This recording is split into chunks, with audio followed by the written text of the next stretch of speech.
Your Royal Highness, Excellencies, ladies and gentlemen, we live at a time of great crisis and opportunity. In recent years, we have witnessed seemingly unending crises and growing political stability across the world. So now in China, they've started doing this on human beings. Is that correct? Because of cancer. We are going to see technology shifts and changes at a scale that we have never seen on this planet. And you know that this week at the World Economic Forum, we've been talking about the fourth industrial revolution and how that is not just about digital technology, that's about many different types of technology, including bioengineering technology and advancements in genetic engineering like CRISPR and others. These are things that the world has never seen. It is exciting, but you're opening Pandora's box. Why can't I go to the gene editing people and say, you know, I'd really like a white, blue-eyed, blonde-haired baby, please, and they can deliver. Pandora's box opened up.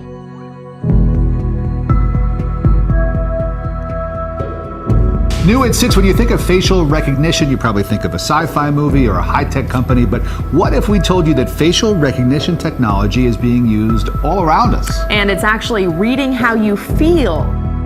I will start from something very clear and factual, and it is that never before changes have been happening so quickly in our world. Toys that can talk to your kids are pretty cool, but what if those same toys were actually spying on your kids or your entire family? This is not science fiction, it's a real concern. But this amount of change, this amount of transformation that is underway requires severe and extreme leadership. All right, so let's start with that move by Amazon that could revolutionize the way we shop. The retail giant unveiling Amazon Go, the first ever checkout-free grocery store. No lines, no cashiers. Simple as that. But the idea is that you would walk through these doors, your phone would scan you in as you walk in. Imagine walking up to strangers, scanning their faces with your phone, and finding out who they are, what they do, and where they're from.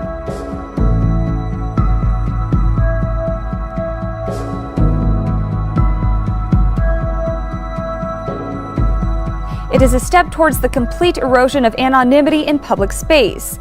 I know that your mom's name is Allison. The fact that this data collection not only contains really intimate personal conversations, but also fails to comply with any of the protections that Congress has enacted, that we as a society have agreed children need, is really concerning.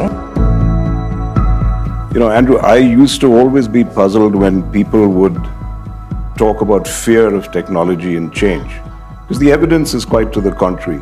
Technology has only helped humanity and the quality of life. But a couple of images come to my mind which truly do scare me, and you use the word fear, and scare me for humankind, if you will.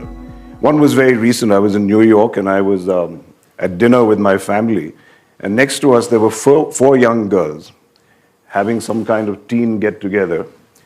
And the moment they sat down, they pulled out their iPhones, and we timed them. For 15 minutes, they didn't say a word to each other. They were just looking at it. And my daughter said, you know what they're doing, Dad? They're Instagramming their friends saying, girls' night out, having a great time. And I thought about that, and I said, you know, this will be recorded. So it will go out to multiple phones, and everywhere around the world, maybe somebody will pick it up in India, there were people who had a girls' night out. And I know there never was a girls' night out. It eluded them. The essence of that human interaction is being recorded, but it never existed. It's some kind of ghost world people are talking about. A city in Japan is using special tags with barcodes to track old people with dementia who are getting lost. A small fingernail sticker that carries an identity number to help find missing people.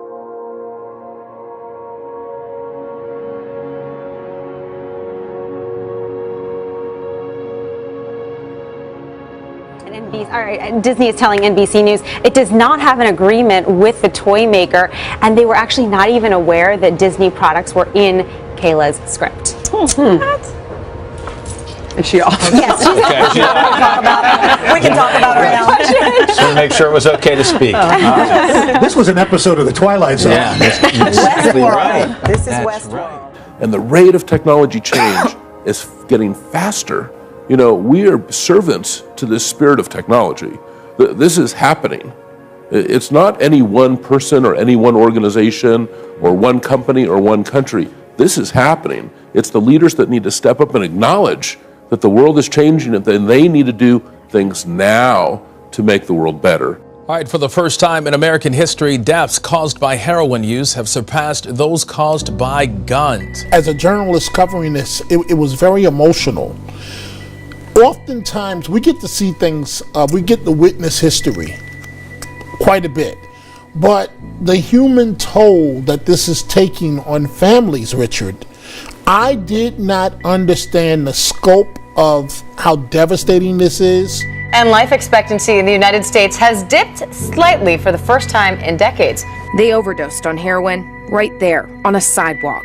Heroin, I mean, we remember, when somebody was on heroin in the 70s, you had to be the last level of a drug user, street junkie. Now they're finding it in high schools. I mean, suburbs, it's all over the place. I am a human being, and so is my wife. So maybe he'll see this. Maybe pray about it. I saw after 9/11, we saw unity because there was a war on terror at that point. I have not seen until recently politically people of all different stripes, whether you're, regardless of where you are, there's unanimity here. We humans are incredibly adaptive, but that we are underestimating the significance of this speed of change and complexity of change. Welcome back. One of the most graceful, gentle and certainly the tallest animals on the planet is now at risk of extinction. Giraffe numbers have dropped by 40% in the past 3 decades. In California, the drought has now killed more than 102 million trees. The U.S. Forest Service said that an aerial study shows more than 100% increase in dead trees across the state since 2015. The massive die-off increases the risk of catastrophic wildfires. More than 1 million lightning strikes have been recorded across southeast Queensland thanks to an unusually high number of storms to start the season. Turkey under attack. Reports of explosions and gun. What the Turkish authorities are calling an act of terrorism. Well, tonight a humanitarian emergency is breaking out in Syria. And this is what's left of the city of 1 million people after years of bombardment. Meanwhile, the Syrian state news agency says that Israel has launched several missiles that hit a military airport close to the capital, Damascus.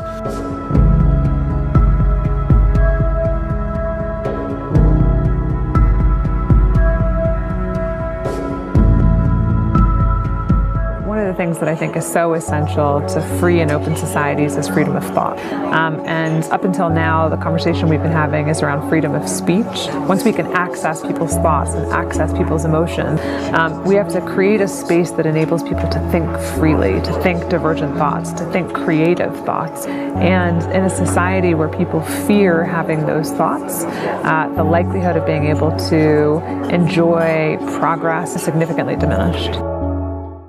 And it is very telling because within not such a long period of time, the environment we operate in has dramatically transformed. And technology is bringing and will be bringing lots of good things for us. We live longer, healthier lives. The very idea of human being some sort of natural concept is really going to change.